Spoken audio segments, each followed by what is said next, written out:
Olá, olá pessoal, sejam muito bem-vindos a mais uma aula do nosso Direito Penal, parte geral, do início ao fim, sem nenhuma pressa e com a profundidade que o seu concurso requer. Para aqueles que não me conhecem, meu nome é Moacir Neto, sou delegado da Polícia Civil aqui de Minas Gerais já há mais de 12 anos. Fui aprovado em alguns concursos, como por exemplo delegado de São Paulo também, e fui reprovado em outros tantos, assim como todo concurseiro que se preste, né? Afinal de contas, o estudo para concurso é aquele velho clichê, né, de que não se estuda para passar, mas sim se estuda até passar. E como vários outros, eu também trilhei esse caminho.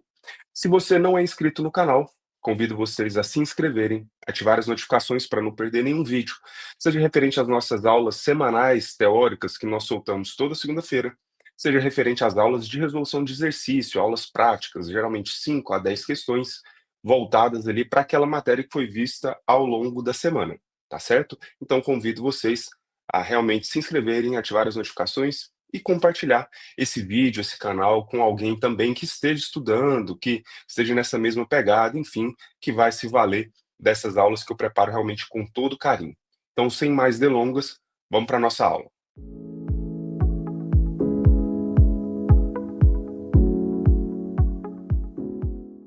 Então, vamos lá, chegamos à nossa aula de número 11 e continuamos no estudo do fato típico. Então, a pretensão aqui dessas aulas, desse canal, realmente não é correr com a matéria. Nós faremos aulas diretas, breves, né, para que não fique realmente uma coisa cansativa, mas veremos todo o direito penal com a profundidade que o seu concurso requer. Então, vamos lá, começando a nossa aula. Eu sempre vou iniciar a nossa aula trazendo esse quadro para vocês, porque eu quero que vocês se atentem ao local da matéria em que a gente se encontra. Então, estamos analisando aqui o conceito analítico de crime, né, os seus três substratos, fato típico, licitude e culpabilidade, e especificamente estamos estudando o fato típico, a conduta propriamente dita. Nas aulas passadas nós vimos condutas, crime doloso, né, e hoje entraremos no estudo dos crimes culposos, e é onde a gente vai dar o início da nossa aula. Falamos na aula passada a respeito do inciso 1º do artigo 18, que define o crime doloso. Já o crime culposo vem com a definição ali no inciso 2º. Disse o crime culposo quando o agente deu causa ao resultado por imprudência, negligência ou imperícia. E fiquem atentos a esse parágrafo único, que ele traz uma informação muito importante. Salvo os casos expressos em lei, ninguém pode ser punido por fato previsto como crime, senão quando pratica dolosamente. E o que que esse parágrafo único está dizendo, pessoal? Está dizendo o seguinte, olha, se não vier expressamente a conduta culposa no tipo penal, aquele indivíduo não pode ser punido por aquele crime, ainda que ele tenha praticado aquela conduta por imprudência, negligência ou imperícia. Vamos pensar, por exemplo, o crime de furto. Não há modalidade de furto culposo. Logo, aquele indivíduo que eventualmente praticasse aquela conduta, seja por uma imprudência, uma negligência ou uma imperícia, ele não seria punido pela prática dessa conduta. Então, beleza. Vamos seguindo aqui. O primeiro ponto do estudo da matéria, quando se refere aos crimes culposos, são os elementos do crime culposo. E o primeiro deles, pessoal, é a conduta humana voluntária. Quando nós estudávamos a conduta, nós falamos a respeito das teorias que envolvem a conduta. E falamos, inclusive, que o direito penal, o Código Penal especificamente, ele adota a teoria finalista, que entende a conduta como o movimento, aliás, não como movimento, né, mas como comportamento humano voluntário, psiquicamente dirigido a um fim. E por que que ele fala comportamento? Porque aí nós abarcamos tanto os crimes comissivos quanto os omissivos, tá certo? E psiquicamente dirigido a um fim, ou seja, ele traz essa ideia de comportamento com finalidade. Mas nós precisamos ficar atentos com um detalhe aqui. Quando a gente fala em crime culposo, o agente ele está praticando aquela conduta voluntariamente, mas a vontade dele diz respeito à prática daquele ato, não à prática do crime. Afinal de contas, se ele tivesse intenção de efetivamente praticar o crime, nós falaríamos em crime doloso e não em crime culposo. Então fiquem atentos a esse pequeno detalhe. Vamos lá. O segundo elemento do crime culposo: violação de um dever objetivo de cuidado. E o que que é essa violação de um dever objetivo de cuidado? É aquela falta de atenção. E aí o próprio código ele especifica as modalidades em que você pode incorrer nessa falta objetiva, de dever objetivo de cuidado. E ele lista a imprudência, a negligência e a imperícia. Agora vamos fazer uma pausa aqui para a gente entender, pelo menos de uma maneira mais superficial, que consiga te atender na hora da sua prova, as diferenças entre imprudência, negligência e imperícia. Pessoal, entre imprudência e negligência, eu quero que vocês pensem que uma é a face positiva da culpa, enquanto a outra é a face negativa. O que eu quero dizer com isso? A imprudência envolve um agir, envolve uma ação, envolve um ato positivo. É o exemplo daquele indivíduo que dirige em alta velocidade em uma via que é para você andar em velocidade baixa. Perceba então que ele promoveu uma ação, ele promoveu uma conduta, ele agiu de forma imprudente. Diferentemente da negligência. A negligência é a faceta negativa desse pensamento. Pense, por exemplo, aquele indivíduo que vai viajar e não faz a revisão do seu veículo. E não faz, por exemplo, a troca dos pneus que já não estão aptos a dirigir, a fazer uma viagem. Perceberam que ele não agiu, ele deixou de agir, ou, consequentemente, ele está ali atuando de forma negligente. Perceberam então a diferença entre imprudência e negligência? E aí eu constei no material de vocês aqui. Imprudência, a doutrina também fala em culpa em agendo, negligência, culpa em omitendo. Uma envolve uma ação, que seria a imprudência, e a outra envolve uma omissão, que seria a negligência. E a imperícia? O que seria imperícia? Olha, a imperícia é aquela falta de preparo, é aquele indivíduo que ele não é preparado, né, que ele não tem ali as habilidades necessárias para desempenhar aquele ofício, para desempenhar aquela profissão. Agora a gente precisa ficar atento a um detalhe, a imperícia ela não se confunde com a inobservância de uma regra técnica ou até mesmo de um erro profissional. E o que que é o se que qual que é a diferença entre um e outro? Olha, aquele que atua de forma, imperita, né, com imperícia, ele não tem um preparo técnico, ele não tem um preparo para agir daquela forma. É diferente daquele indivíduo que tem o preparo, que sabe as regras profissionais a serem seguidas, entretanto, não as segue. Isso é a inobservância de regra técnica. E percebam vocês que eu fiz constar, inclusive no material de vocês, que isso é uma causa de aumento no que se refere ao homicídio culposo. O artigo 121, parágrafo 4º, traz o seguinte: olha, no homicídio culposo, a pena é aumentada de 1/3 se o crime resulta de inobservância de regra técnica de profissão, arte ou ofício. Viram só? E também a imperícia não se confunde com o erro profissional. O erro profissional, pessoal, é aquele derivado da própria incerteza da ciência, né. Vejam vocês que um cirurgião, por exemplo, quando ele se propõe ali a operar uma pessoa, é uma infinidade de situações, é uma infinidade de riscos, enfim, é uma infinidade de técnicas novas, técnicas ultrapassadas, enfim, e aí envolve esse erro profissional que não se confunde com a imperícia. O indivíduo pode ser extremamente perito, pode ser extremamente preparado, mas ainda assim incorrer em um erro profissional. E aí significa que ele não sofrerá uma sanção por parte do direito? Obviamente que não. Pode ser que não haja crime, mas eventualmente ele pode responder na esfera civil, na seara civil, tá certo?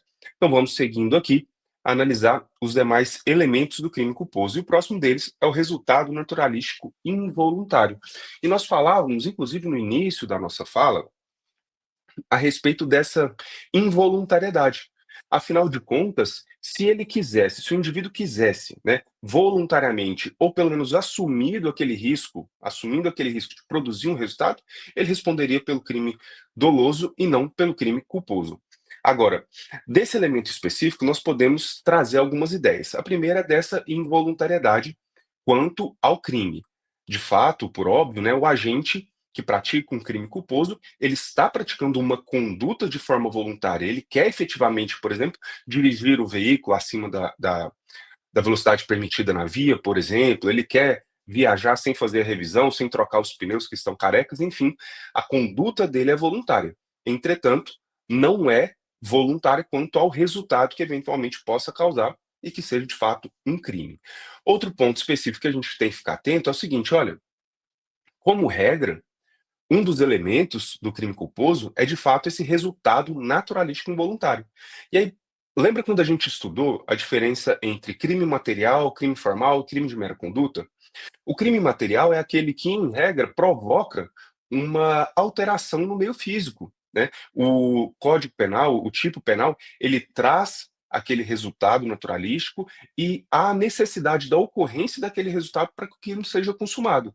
Diferentemente do crime formal, em que o tipo prevê um resultado, mas não é imprescindível para sua consumação, e diferente também do crime de mera conduta, que o tipo penal sequer prevê aquele resultado. Agora, quando a gente fala em crime culposo, a regra é que haja realmente esse resultado e que esse resultado, né, seja involuntário. Perceberam? Agora, é dizer, está correto dizer, por exemplo, vem lá na sua prova, todo crime culposo, e eu já vi isso em várias questões, todo crime culposo é material. E aí você, obviamente, vai marcar como errado. Por quê? Porque há exceções no nosso ordenamento de crimes culposos que sejam, por exemplo, crimes formais, classificados como crimes formais. E um exemplo que a doutrina sempre traz, eu constei no material de vocês, é justamente o artigo 38 da Lei de Drogas. Percebam a descrição do tipo penal. Prescrever ou ministrar culposamente drogas sem que delas necessite o paciente ou fazê-lo em doses excessivas ou em desacordo com determinação legal ou regulamentar. Percebam que o próprio tipo penal traz a conduta e prevê a possibilidade de imputação da conduta culposa ao agente. E aí, quando a gente analisa esse tipo penal, o núcleo desse tipo prescrever, ele é um crime formal e não um crime material. Então, seria uma exceção à regra de que o crime culposo precisaria de um resultado naturalístico involuntário. Beleza? Fiquem atentos. Outro elemento, nexo causal, por óbvio, nós temos que ter um nexo causal entre a conduta do agente e o resultado eventualmente obtido, ainda que esse resultado não tenha sido obtido voluntariamente, mas foi obtido por uma inobservância de um dever objetivo de cuidado, beleza? E aí, o outro elemento, resultado, mais uma vez involuntário e porém previsível. Isso que eu quero deixar claro com vocês, pessoal. Para o indivíduo responder por um crime culposo, aquele resultado que ocorreu, ele deve ser, no mínimo, previsível, ainda que não previsto. A regra é que o indivíduo não prevê de fato o resultado. Afinal de contas, se ele prevê o resultado, nós já levantamos um alerta, peraí, olha, se ele previu o resultado, né, se ele prevê o resultado, então pode ser que ele tenha assumido o risco de produzir. Essa é o raciocínio normal, o raciocínio natural. Nós vamos analisar ali, principalmente as espécies de culpa, aí nós vamos ver inclusive uma exceção. Mas o que eu quero trazer para vocês é justamente isso, porque o resultado ele tem que ser ao menos previsível. Porque se o resultado que ocorreu, ele era totalmente imprevisível, não havia possibilidade daquele indivíduo prever aquele resultado, aí nós excluímos, inclusive, o crime culposo, excluímos a culpa. Quando nós formos ver as causas excludentes do crime culposo, nós vamos ver que o caso fortuito e força maior é um deles. E é justamente quando a gente exclui essa previsibilidade necessária do resultado, beleza? Agora só fiquem atentos que logo logo nós falaremos sobre a modalidade, sobre a espécie de culpa em que o agente prevê o resultado, ou seja, o resultado não é apenas previsível, mas foi previsto, e ainda assim o agente responde pelo crime a título de culpa. Nós vamos ver logo adiante, aguardem só um minuto. E o outro elemento é a tipicidade. Afinal de contas, nós falávamos ali quando líamos o inciso 2º do artigo 18 do Código Penal, que se aquele crime não vier expressamente previsto como crime culposo, aquele agente não pode ser punido por aquela conduta, por aquele crime. Beleza? Seguindo aqui, aí nós vamos entrar nas espécies de culpa, e é onde eu falei para vocês que a gente ia desenvolver um pouco aquele raciocínio sobre a previsibilidade do resultado. A primeira modalidade de culpa, pessoal, é justamente o que eu falava para vocês, é a culpa consciente. Vamos lá. Bebe uma água, dá uma levantada na cadeira, estica as pernas aí e concentra para a gente ver essa parte da matéria que ela é muito importante. Inclusive, arrisco a dizer que dentre o crime culposo, né, dentre o ponto crime culposo nos editais, é um dos pontos mais cobrados, que é o quê? o caso da culpa consciente. Nós vimos que, em regra, um dos elementos do crime culposo é justamente o resultado previsível. Qual que é a diferença, professor, entre o resultado previsível e o resultado previsto? Resultado previsível é aquele que qualquer homem, o homem médio, por assim dizer, ele seria capaz de, naquela situação, prever como possível aquele resultado. E qual que é a diferença do resultado previsto? É aquele resultado que o agente que estava praticando aquela conduta efetivamente previu. Efetivamente olhou e falou assim: olha, pode ser que esse resultado aconteça, né? É possível a ocorrência desse resultado, digamos assim. Só que o que acontece? A realidade é que o agente, nesses casos, ele se acha tão preparado, mas tão preparado, que ainda que o resultado seja previsto, ele confia tanto nas suas habilidades que ele não quer e não aceita como possível a ocorrência daquele resultado. É o exemplo clássico que a doutrina traz do atirador de facas. Tem lá o circo, eu sei que hoje circo a gente já nem vê mais, é só em cidade interior que a gente vê. Mas pensa lá no circo que tem aquele atirador de facas que ele coloca a mulher girando, ele vai atirando facas, alguns até vendados, né. Mas percebam vocês que em momento algum aquele indivíduo quis matar aquela vítima ou lesionar. Até aí tudo bem. E mais do que isso, mais do que não querer, ele jamais assumiu aquele resultado. Afinal de contas, se ele assumisse o resultado, né, a ocorrência daquele resultado, ele responderia a título de dolo eventual. Mas ele não assume sequer aquele resultado, porque ele acredita tanto nas suas habilidades, ele confia tanto nas suas habilidades, que ele jamais imagina a ocorrência daquele resultado, ele tem certeza que não vai ocorrer. Essa é a chamada culpa consciente. Diferente, pessoal, da culpa inconsciente. A culpa inconsciente é quando o indivíduo que está realizando a conduta, ele não prevê o resultado. Resultado este que era previsível, porém não previsto. Perceberam a diferença? Logo, logo nós falaremos a respeito da diferença entre dolo eventual e culpa consciente. Existe uma diferença entre ambos? Vocês já vão pensando aí, mais para frente a gente traz aqui o raciocínio. A próxima espécie é a culpa própria e a culpa imprópria. A culpa própria, pessoal, é esse caso corriqueiro aí que a gente tem mais costume de estudar, dos crimes efetivamente que vem a previsão do crime culposo. Agora, quando a gente fala em culpa imprópria, nós temos que remeter exatamente à parte do direito penal que estuda as discriminantes putativas. E aí eu vou me valer de uma licença com vocês para poder ler esse dispositivo, que ele é um pouco longo. O artigo 20 fala sobre o erro de tipo.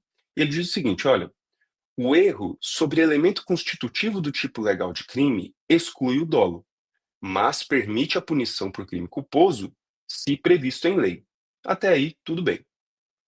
Agora, o parágrafo primeiro, que é justamente as discriminantes putativas.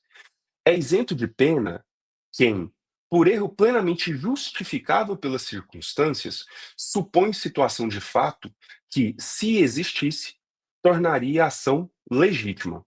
Não há isenção de pena quando o erro deriva de culpa e o fato é punível como crime culposo.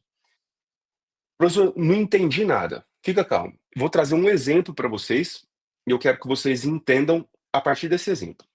A doutrina, corriqueiramente traz esse exemplo quando a gente fala de discriminante putativa e erro de tipo, que é o seguinte: olha, o indivíduo ele tem um desafeto, tá certo? Ele tem um desafeto, ele já falou que ia matar, jurou que ia matar, enfim. E aí ele está passando 11 horas da noite, ele está atravessando um beco e lá na frente ele vê o seu desafeto andando em sentido contrário. E aí, quando ele tá chegando próximo, o desafeto abre o paletó e coloca a mão dentro do paletó. O indivíduo, achando que seu desafeto iria tirar uma arma de dentro para poder lhe matar, ele, se antecipando, saca a arma que ele tinha, vai lá e dá 3 tiros e vem, eventualmente, a matar o seu desafeto.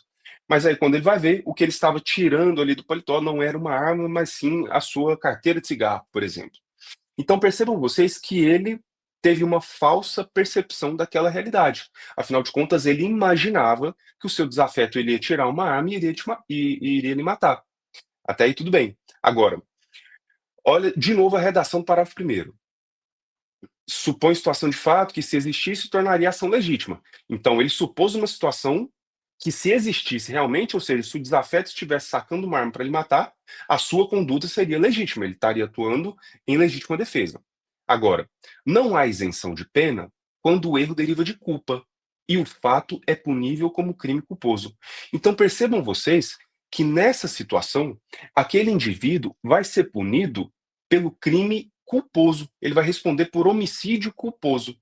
Não, professor, mas peraí, ele tinha intenção de matar, ele quis matar, né? Afinal de contas, quando ele sacou a arma, imaginando que a sua vida seria agredida, ele foi lá e mirou e matou. Ou seja, ele quis matar, ele empreendeu aquela conduta. Sim, de fato. Só que ele incorreu nessa espécie de erro, nessa discriminante putativa. Porque aquela situação, se de fato existisse, ele atuaria em legítima defesa. É por isso que, nesse caso, a gente fala em culpa imprópria. Porque ele não vai responder aliás, ele vai responder por crime culposo, ainda que tenha agido com vontade, ainda que tenha agido dolosamente. E é um dos casos, inclusive, já vou adiantar um pouco a matéria com vocês, é um dos casos em que a doutrina, a jurisprudência, admite a tentativa no crime culposo. Qual que é a regra da tentativa? A tentativa é quando a gente não consegue consumar aquele crime por circunstâncias alheias à sua vontade. Quando a gente pega o instituto da tentativa, ele é, por assim dizer, incompatível com o crime culposo. Afinal de contas, o agente não age com a vontade de praticar um determinado resultado. Perceberam? Só que nesse caso específico, a culpa é imprópria, ou seja, ele responde por crime culposo, ainda que tenha agido dolosamente, ainda que tenha agido com vontade, e aí, nesse caso, seria admissível a tentativa, e as provas de concurso exploram muito isso. Beleza? E aí, trago aqui aquela questão que falei para vocês sobre a diferença entre culpa consciente e dolo eventual. Pessoal, quando a gente falava de dolo eventual, na aula passada, nós falamos o seguinte: olha, o dolo eventual é aquele caso em que o agente age e assume o resultado, assume a possibilidade de ocorrer. Então, ele atira ali em uma multidão, ele não atirou para matar ninguém, mas ele assumiu aquele resultado. Ah, se matar, tudo bem. Perceberam? Agora, na culpa consciente é diferente. Na culpa consciente, o agente acredita piamente que ele não vai cometer aquele resultado. Então, ele não é indiferente à ocorrência daquele resultado. Só que ele simplesmente e fielmente acredita que aquele resultado não vai ocorrer. Beleza? É o caso, por exemplo, daquele atirador de elite. O atirador de elite, quando ele está lá e vai ele tentar acertar o sequestrador, por exemplo, que está com um refém, ele jamais assume o risco de acertar a cabeça da vítima. Não, ele confia na sua habilidade, ele confia no seu treinamento, de que aquele resultado não vai ocorrer, beleza? E eu trouxe para vocês outra indagação a respeito da embriaguez e do atropelamento. Eu sei que muito se fala a respeito dessa relação entre o atropelamento, quando o agente está embriagado, e um possível dolo eventual. Inicialmente, sequer se discutia a respeito dessa possibilidade de enquadrar aquela conduta como dolo eventual. Então, o agente corriqueiramente respondia pelo homicídio culposo, ali do 302 do Código de Trânsito Brasileiro.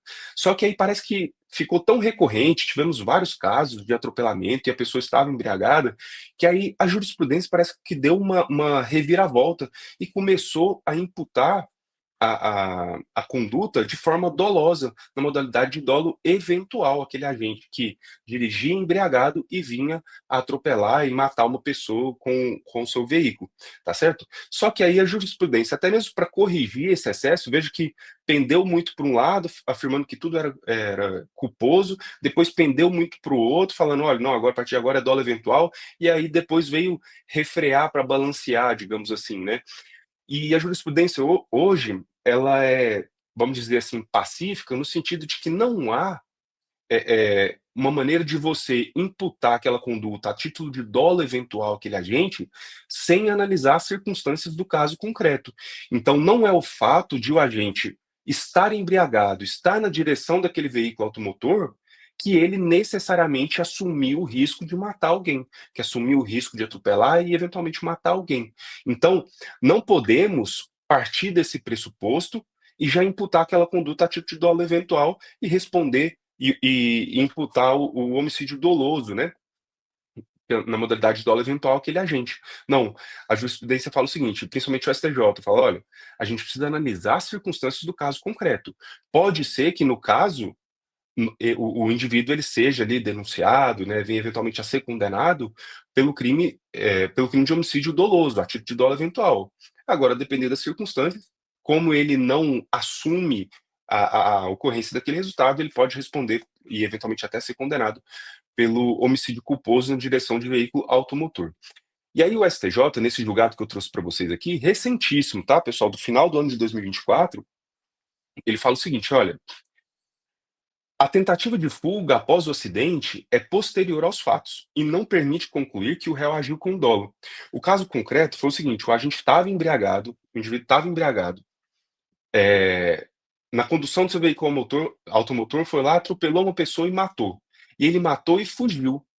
E aí, quando o promotor foi denunciar aquele caso, né, foi fazer a denúncia, ele denunciou a título de dolo eventual, né, por homicídio doloso, e trouxe inclusive o fato de estar embriagado e também o fato dele ter fugido após a ocorrência do crime, para serem elementos ali para sustentar o dolo eventual. E aí veio o STJ e falou assim: "Olha, não, espera aí, não é pelo fato dele estar embriagado que nós podemos automaticamente imputar a conduta dolosa. Assim como também não é o fato dele ter fugido que nós podemos imputar a conduta dolosa". E o raciocínio foi tão, assim, cirúrgico, porque os ministros falaram assim: "Olha, quando ele foge daquele local, a conduta de fugir ela é posterior ao crime. Então, o que o agente faz depois não pode alterar o seu estado de espírito, seu estado de ânimo, antes da prática daquele crime, daquela conduta. É até um contrassenso". E eu achei, assim, de certa forma, bastante correta essa pontuação. E nesse julgado específico, ele também fala aí da embriaguez, só que não trouxe aqui no destaque do julgado, mas ele fala sobre embriaguez. Sugiro vocês a lerem esse julgado depois, que é bem bacana, beleza? E aí, por fim, para a gente terminar a nossa aula, para não nos alongarmos muito aqui também, nós trouxemos as causas excludentes da culpa. Vou passar rapidamente com vocês, porque nós já desenvolvemos cada uma delas quando nós explicávamos ali os elementos do crime culposo. A primeira causa excludente, caso fortuito ou força maior. Afinal de contas, exclui a própria previsibilidade. Se aquele fato é imprevisível, não tinha como uma pessoa, um homem médio, olhar e prever aquele resultado compulsivo, a gente não pode imputar aquele crime ao indivíduo, ainda que de forma culposa. O segundo deles é o princípio da confiança. E o que quer dizer esse princípio da confiança? É o seguinte: olha, quando a gente vive em sociedade, nós devemos observar as regras de conduta e devemos partir do pressuposto de que os outros indivíduos também atuarão conforme essas regras. Esse é o princípio da confiança. Então, aquele indivíduo que está lá dirigindo seu veículo em uma rodovia, está ali observando todos as normas de trânsito, fez revisão do seu carro, não atuou de forma alguma de maneira negligente, enfim, está obedecendo a velocidade máxima permitida, e ele está passando ali por uma passarela, só que o pedestre, ao invés de usar a passarela, ele foi atravessar correndo no meio da rodovia, e aí acabou que não deu tempo daquele indivíduo desviar o seu carro e ele vem a matar aquela pessoa, né, atropelar aquela pessoa. Percebam vocês que pelo próprio princípio da confiança, aquele indivíduo que está lá observando as regras objetivas, né, as regras de cuidado objetivo, ele parte do pressuposto de que a pessoa que vai atravessar aquela rua, ela vai se valer ou de uma faixa de pedestre ou da passarela, naquele caso, né, especificamente. Então, esse princípio da confiança serve também para excluir a imputação desse crime culposo para aquelas pessoas que observam os deveres objetivos de cuidado. Beleza?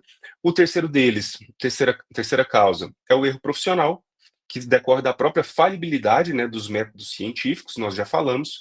E, por último, esse risco tolerado. Esse aqui é interessante também, pessoal. O risco tolerado, o professor Rogério Sanches fala o seguinte: olha, pensa a seguinte situação. Aquele indivíduo ele já está ali com uma doença em estágio terminal, ele não tem mais nenhum tratamento ali, pelo menos regular, à sua disposição, e aí ele acha um médico que descobrir uma técnica, mas é uma técnica ainda muito incipiente, uma técnica muito nova, enfim, e que pode ser que consiga ajudá-lo, né, naquela situação. Percebam que nesse caso, o indivíduo já está em estado terminal, ele não tem mais nenhuma outra chance, então ele assume aquele risco. Eventualmente, se ele venha a falecer em decorrência dessa cirurgia, em decorrência, enfim, desse risco que foi tolerado, também não há que se falar em uma imputação de crime culposo àquele agente, àquele autor, àquele médico, enfim. Essa é mais ou menos a ideia. Mas perceberam então que tudo gira em torno ali da inobservância dos deveres objetivos de cuidado e da própria previsibilidade do resultado, ou imprevisibilidade no caso, tá certo? Pessoal, então chegamos ao fim da nossa 11ª aula. E a mensagem que eu quero deixar para vocês aqui hoje, pessoal, é a seguinte: olha só, a gente já está na aula de número 11, na 11ª. É uma aula por semana. Significa dizer que nós já estamos há 11 semanas estudando aqui direito penal, parte geral. Há 11 semanas que eu venho me dedicando, há 11 semanas que eu venho preparando o material, há 11 semanas que eu venho gravando a aula, editando e colocando aqui para vocês. E há 11 semanas que você, caso esteja me assistindo aqui pela 11ª vez, há 11 semanas você está estudando, está acompanhando e está ali se valendo desse conteúdo. E o que que eu quero dizer com isso, pessoal? O tempo passa. O tempo passa e passa rápido. E mais do que isso, ele passa independente da sua vontade. E então, não espera amanhã, não espera semana que vem, não espera mês que vem, ou não espera uma situação que seja extremamente favorável para você ir atrás do que quer que você queira. Seja emagrecer, seja arrumar uma pessoa, seja passar num concurso público, seja estudar. Não espera. Vai atrás, principalmente se for estudar para concurso público, tá? Não deixe de começar. O tempo vai passar e vai passar de qualquer jeito. Daqui 11 semanas, né, você poderia olhar para trás e falar assim: "Nossa, olha o quanto eu evoluí".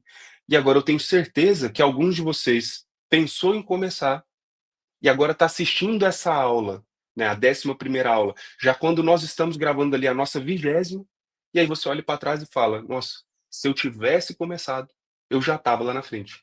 E essa é a verdade, pessoal. O tempo passa, passa de qualquer jeito, então se você quer, comece, tá certo?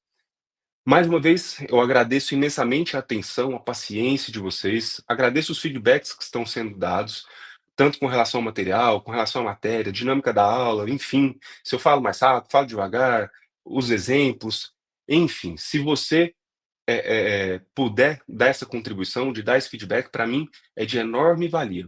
E claro, se você não é inscrito no canal, você se inscreva, ative as notificações para você não perder nenhuma aula, nenhum vídeo, nenhuma aula referente à teoria, nenhuma aula referente às resoluções de exercício, tá certo?